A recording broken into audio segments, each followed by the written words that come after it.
Friends, the film opens in such an unsettling way that it will leave you frozen in your seat. A strange montage plays on screen. Someone is uncontrollably eating food, but the footage is running in reverse. And between those shots, we see someone working out at a gym. The line between eating and throwing up becomes blurred here, and right away we understand that this story is about the fear surrounding the body, hunger, and self-image.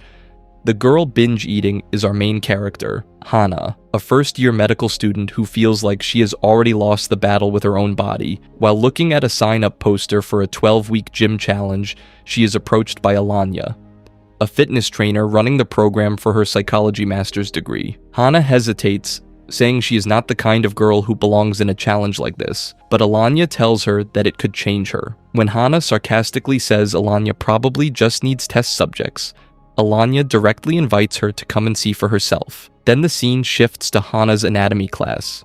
The professor says a Latin phrase, mortui vivos docent, which means the dead teach the living. For the next 12 weeks, these donated cadavers will be their first teachers and their first patients. The first incision begins below the sternum.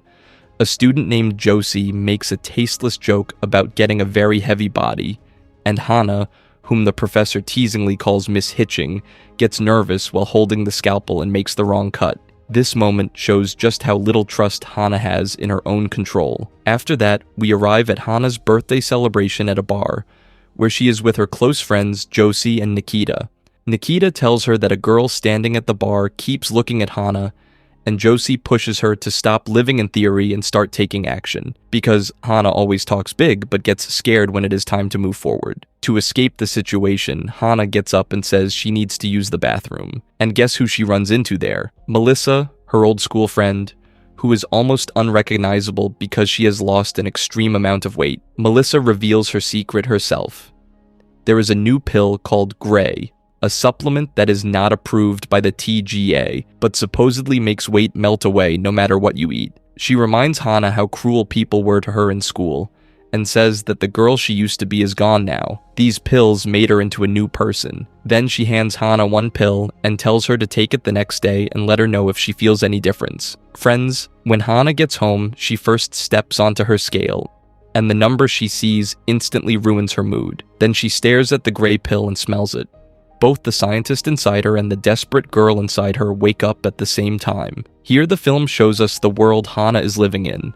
One body image and fitness reel after another on her phone, where one person is giving a lecture about being a real woman, while someone else is doing a strange potato masher challenge, and among all of it is Alanya's own promo for the 12-week challenge.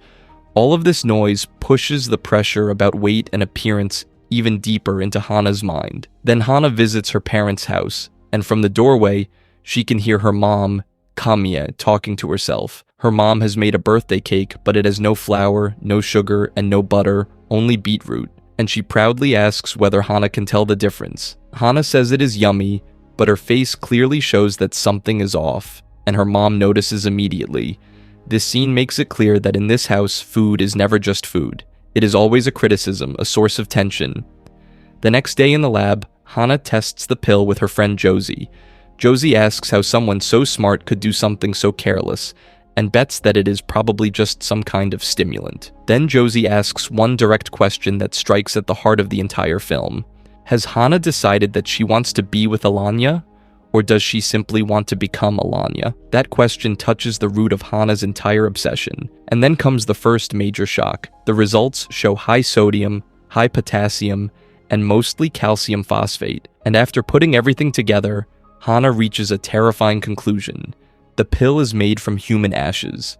That means Melissa has unknowingly been consuming someone's ashes. But the real mystery is that, according to science, that much sodium should increase hunger, while weight loss happens because of a lack of phosphate, meaning the way this pill is working exists outside normal logic. After that, in the dissection lab, the boys in Hana's group give the cadaver a cruel nickname, Big Bertha. Ryan makes a remark that the body is unclaimed, so no family will be coming to a memorial. Josie calls him out for being a terrible person.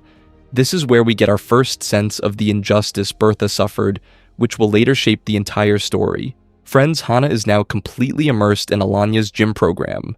One training montage after another plays, and Alanya is genuinely impressed by Hana's progress. She tells Hana that she should be proud of herself, then asks for permission to take photos and create a progress post about her. For Hana, this is not just about losing weight, it is about the hunger to be noticed in Alanya's eyes. But then, for the first time, something happens that will later turn this film into horror. For a brief moment, Hana sees or feels something, and the name slips out of her mouth. Bertha? The screen does not show it clearly, but we understand that Hana is no longer alone. Then Hana's mom, Kimia, suddenly arrives at Hana's messy apartment. She comments on the state of the place, but that is not the real reason she came. She is leaving tonight. For 25 years, she has dreamed of seeing Iguazu Falls, and now she has finally booked her ticket. Hana panics because this means her dad, Travis, will be completely alone. And Kimmy herself had once said that he should not be left alone. But Kimmy is exhausted. She says she cannot help Travis anymore, and no one understands how difficult all of this has been for her. She only wants Hana to check on her dad once a week, and before leaving she says something strange, that they should not attract hungry ghosts toward themselves. A line that sounds like superstition at the time, but later becomes the heart of the entire story. After her mom leaves, Hana calls her dad, but there is no answer, and her voice disappears into an empty voicemail. It is a small moment that shows this family keeps trying to connect, but never truly does. Friends, Hana is now living in two worlds at once. On one side, she is staying up all night memorizing neuroscience, and on the other, she is training intensely with Alanya, who keeps pushing her to go harder every time. But in the middle of all this, Hana is losing weight so quickly that one day after class, Alanya takes her aside. Alanya directly tells her that she is a little concerned Hana is losing weight at a rate that is not normal. She asks whether Hana is following the diet guidelines, whether she is skipping meals, and warns her that whatever shortcut she has found could lead her down a very dangerous path. Hana gets upset and says she only did what Alanya herself told her to do. Then quietly, she lets out the pain she has been holding inside, that she has been pushing herself relentlessly for weeks, hoping Alanya would be impressed. When Alanya asks, "Impressed by what?" Hana feels embarrassed and can only say, "Impress you," or something like that. The atmosphere becomes awkward. Hana makes an excuse about her shoe, and Alanya leaves. After this rejection and embarrassment, something inside Hana breaks. Alone, as if making a final decision, she tells herself that enough is enough.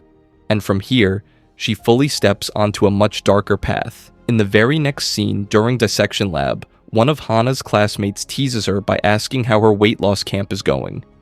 Hana flatly says that she quit the program. Then their attention is suddenly diverted. They discover advanced liver cancer inside one of the cadavers, spreading all the way to the abdominal wall, and the professor says that this is an extremely painful way to die. This cancer moment later becomes a clue to a much bigger secret. Hana reaches home and enters saying, "Tadaima," in Japanese, but the house is empty. Then she goes to see her dad, Travis. Travis lovingly asks her to pick up a plate, but Hana says she cannot stay. She is avoiding even sitting down and eating with her own father. But Hana still cannot fully let go of Alanya. As she is leaving the gym, Alanya stops her and apologizes for that day. She says she did not want to be harsh and may have pushed too far. She admits that she has a bad habit of telling other people how to live their lives, but says she does it out of care. Hana responds with a small joke. The tension between them begins turning into warmth, and Alanya says, "See you tomorrow?" But as Hana and Alanya begin getting closer, Bertha's shadow grows even deeper. One night, something happens to Hana. She screams in pain, as if some unknown force is touching her. The ghost is no longer something she can only see. Now she can feel it too. Disturbed, Hana meets Melissa again and clearly tells her that the pill is made from human ashes. Then she asks where Melissa used to buy the pills and whether she had any side effects too, nightmares, strange visions, or blackouts. Melissa admits that sometimes she used to wake up at night in fear, as if someone was watching her. Once, she heard an old-fashioned tune, almost like whistling in the hallway. She thought it was her roommate, but there was no one else at home. But all of it stopped when she stopped taking Grey. And the most frightening thing she says at the end is, "Hana, you look amazing. In a way, all of this is worth it, right?" Driven by fear, Hana even visits an oncologist. After looking at her scan, the doctor refuses surgery. Her pancreatic tumor is benign and small, so removing it would be an unnecessary risk. Hana asks about her other symptoms, especially sleepwalking, but the sleep test results are inconclusive. The doctor connects it to diet, exhaustion, or substances, and simply advises watchful waiting. In other words, science cannot give Hana's suffering a name. Then one day in dissection class, Hana's hand begins moving strangely.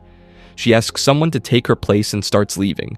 Josie helps her outside and asks whether she has eaten anything today, but Hana dismisses it as just a bad reaction. Now Josie completely loses her patience.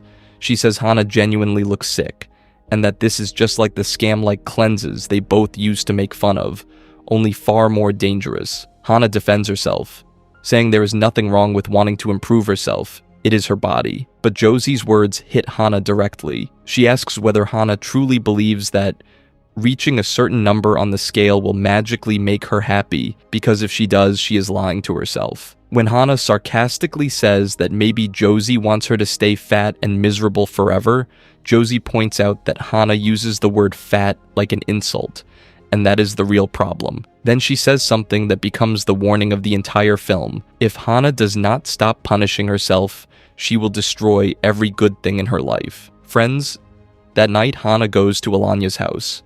Alanya notices that Hana seems a little off, and Hana sadly jokes that being off might be her normal state. Alanya has cooked dinner, there is some light flirting between them, and eventually they grow closer. But Hana feels insecure about her body and asks for the lights to be turned off, and that is how they spend the night together. The next morning, Alanya wakes up and starts looking for Hana around the house. Then something happens that leaves Alanya shaken. She finds Hana in a disturbing state or doing something unsettling.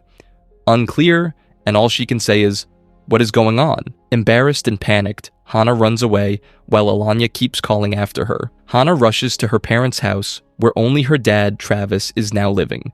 Something breaks inside, pieces of glass, and Travis begins pounding on the door in panic, asking what is happening inside and telling her to open it. Hana snaps back that she is not a child and knows how to clean up some glass. But something truly frightening is happening inside. Hana keeps whispering, "Not again, not again," as if Bertha's shadow is taking hold of her once more. A little later, pancakes are sitting outside Hana's room. Her father, Travis, made them for her, but seeing them makes Hana feel even more broken.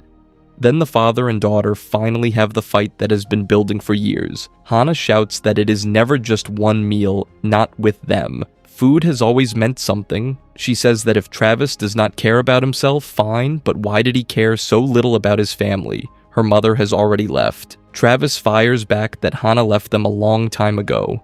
And when he says Hana cannot keep sitting alone in the dark like this forever, Hana breaks down and says she is not going to sit with him until the end. In the middle of all this, Hana finally goes to Josie and admits the truth. She needs help, and her weight is dropping far too fast. Josie assumes it is because of Melissa's pills, but Hana drops another bomb. These are not Melissa's pills. She made them herself. And when Josie panics and asks whether Hana ate all the cadavers, Hana quietly says, "One cadaver, her own, Bertha." The ground disappears beneath Josie's feet. Hana has consumed a human body. Through tears, Hana admits that what Josie said that day was true. She is broken. There is a bottomless pit inside her that keeps pulling everything in, and she thought changing herself would fill that emptiness, but it only made everything worse. Josie comforts her, saying yes, she made a mistake, a huge mistake, but that does not make her a bad person. There is a difference between the two, but then Hana reveals one final thing, and it is the most terrifying of all. Bertha has spiritually tied herself to Hana. To prove it, Hana shows Josie something unusual. Bertha's spirit can only be seen in a shiny curved surface like a spoon. Her theory is that Bertha appears whenever Hana's blood sugar drops below a certain level, which is why Hana has secretly been taking glucose to keep her sugar levels up. At first, Josie cannot see anything in the spoon and assumes it is just Hana's delusion, but suddenly, she sees it too. Bertha is really there. Panicked, they eat and feed each other gummy bears to raise their blood sugar, and then the shadow disappears for a while. Friends, Hana has now understood a terrifying pattern. The more calories she eats, the more weight she loses, and the larger Bertha becomes, as if she is consuming Hana from the inside. Melissa had also felt a presence before, but nothing this dangerous. So why is Bertha different? And what does she really want? To find the answer, Hana gets information about the cadaver from her professor, and the two of them meet the woman's sister, Lucy. Here, a major emotional reveal takes place. Bertha's real name was Grace. Lucy explains that the two sisters were very close as teenagers. Grace worked in disability services, but then she was diagnosed with cancer, first as a small spot on her pancreas, which later spread to her liver. Lucy's pain is heartbreaking. Grace spent her entire life caring for others, but never cared for herself. She carried a great deal of pain inside, and food became her comfort, which slowly turned into her suffering. In the end, she stopped meeting or talking to everyone. Lucy admits that Grace never made peace with herself. She was such a good person, but she could never see that in herself, and Lucy could not save her, because you cannot heal someone with love alone. Hearing this, Hana understands why Grace's spirit attached itself to her, because they are both drowning in the same emptiness and the same pain. Hana decides that she has to return everything she took from Grace. Hana rushes home to get Grace's ashes back, but another shock is waiting for her.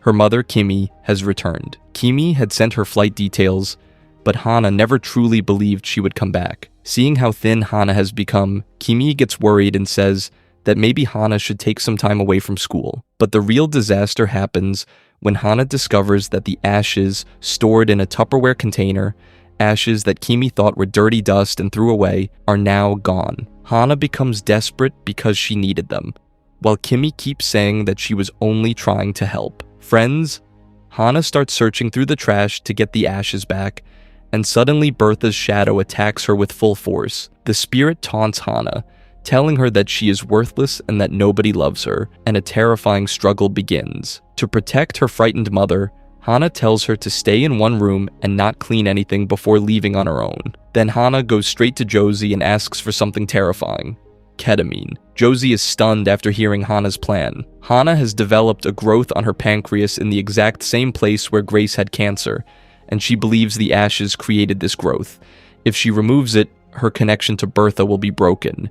Josie calls it an impossible, completely irrational theory, and says that proper surgery is still months away. But Hana believes she does not have that much time. Then comes the most disturbing and frightening turn in the film. Hana locks Josie outside, sedates herself, and attempts to operate on herself. Josie's only job is to make sure Hana does not bleed out. Inside, a grotesque, pain-filled, dreamlike sequence unfolds where Bertha's spirit clashes with Hana's horrifying decision. In the end, Josie somehow gets inside, supports the severely weakened Hana, and takes her away to get help. Later, Hana goes to Alanya, carrying groceries and things she wants to return after what she had previously broken or taken. She apologizes for disappearing. Then Alanya asks something strange. What was Hana doing in the gym locker room before the exams? Hana is genuinely confused and says that she never even went to the gym. This small detail leaves behind a chilling feeling. Was it a blackout, or did Bertha take Hana's form? Alanya tries to understand and tells Hana how special and lovable she is. And then comes the ending that will leave you shaken. The two share a gentle, intimate moment. Then Alanya suddenly stops breathing. The sounds of chewing and heavy breathing fill the background.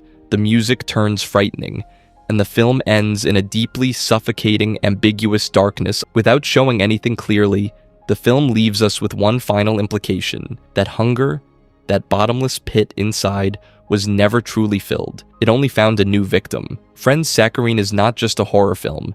It is the story of a hunger that does not come from the stomach, but from the mind. It shows that by hating yourself and trying to erase yourself, you can never become someone you are able to love, because the emptiness we try to fill from the outside can only truly be healed from within by accepting ourselves. No one could save Grace with love alone, and Hana could not save herself by punishing herself. So tell me in the comments, what do you think the final scene really meant? And I will see you in the next recap. Until then, take care of yourself.